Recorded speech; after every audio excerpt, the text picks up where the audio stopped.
How to delete saved chats on Snapchat from both sides.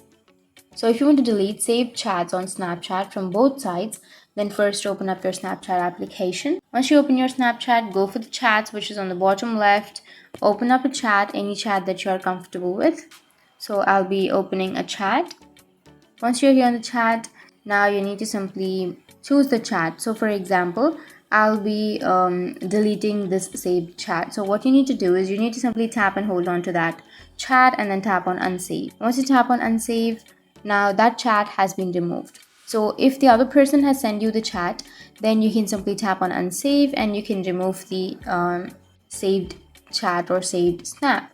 So if you want to delete the saved chat which you have sent, then tap on the chat which you have sent and you need to simply go for delete.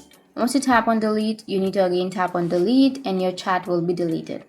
So that's it. That's how you can delete saved chats on Snapchat from both sides. And if you have any questions, feel free to comment below. Thanks for watching.